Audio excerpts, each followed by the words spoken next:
Yelan is a good character, extremely sexy but overrated. There, I said it. I'm really so annoyed by everyone saying that she's a must pull. Before you start writing those angry comments, please hear me out first.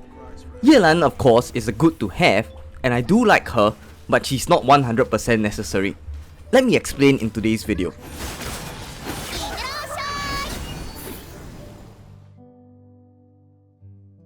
First, let's talk about Yelan's kit. For elemental skill, if you tap it, she will rush forward and deal hydro damage to the enemy.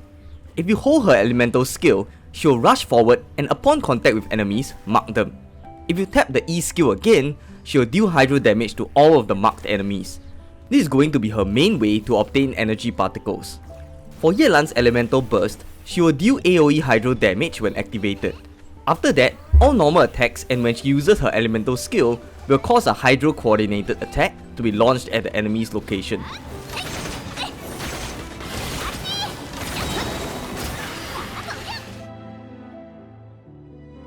Next, let's talk about the good. First, Yelan is of the hydro element. Hydro is the base of many strong reactions such as bloom, vaporize, and freeze.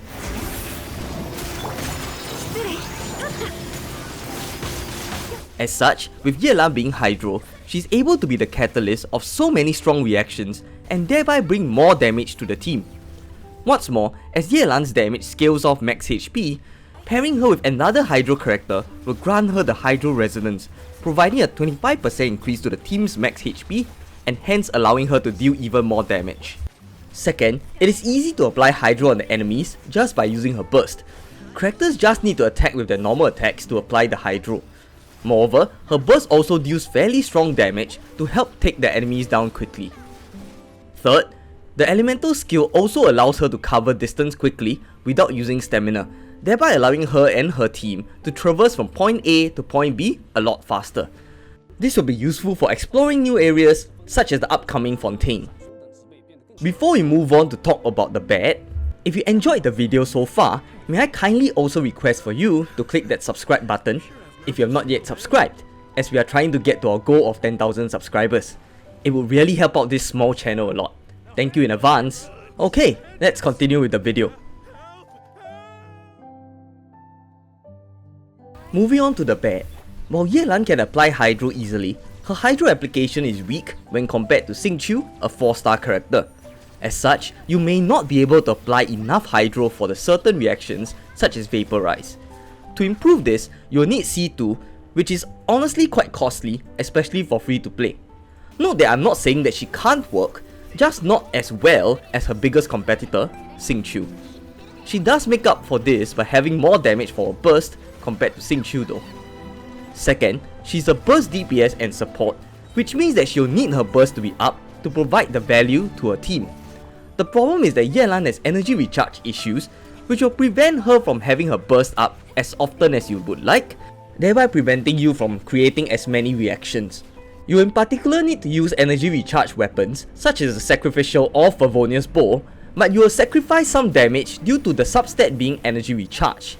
Still, her energy recharge isn't that good even with the Sacrificial Bow. Let me share when you should pull for Yelan and when you should not. You should not pull for Yelan if you only need one hydro applicator and already have Xingqiu. As mentioned earlier, Xingqiu has better hydro application and is cheaper to get by being a 4-star. Most players are also likely to already have him. As such, if you already have him, having Yelan is not 100% necessary.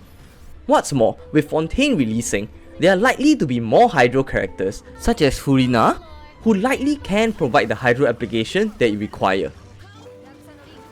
You should pull for Yelan if 1. You don't have Xingqiu. Her kit is almost identical to Xingqiu and will provide good value to your team. 2. If you have Xingqiu but you need Xingqiu on another team. For example, in areas such as the Spiral Abyss that requires you to have 2 teams, having Yelan can free up a spot for Xingqiu on another team. In this case, I can use Xingqiu for Hyper Bloom and Yelan with the national team instead.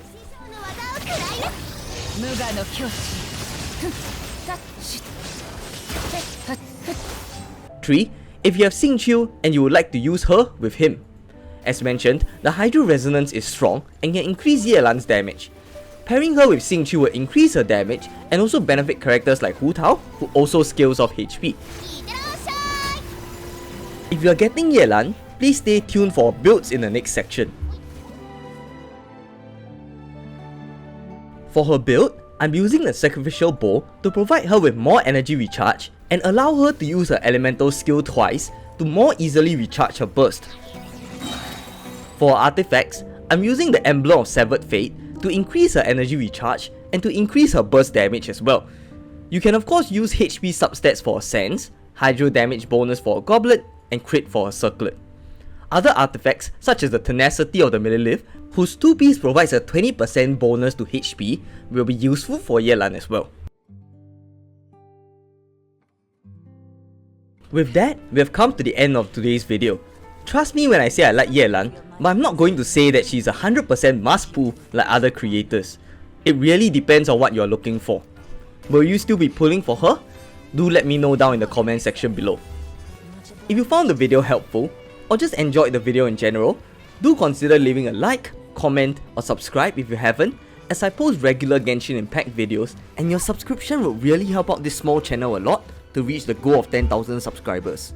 Come and join this wonderful family and watch the videos as they release.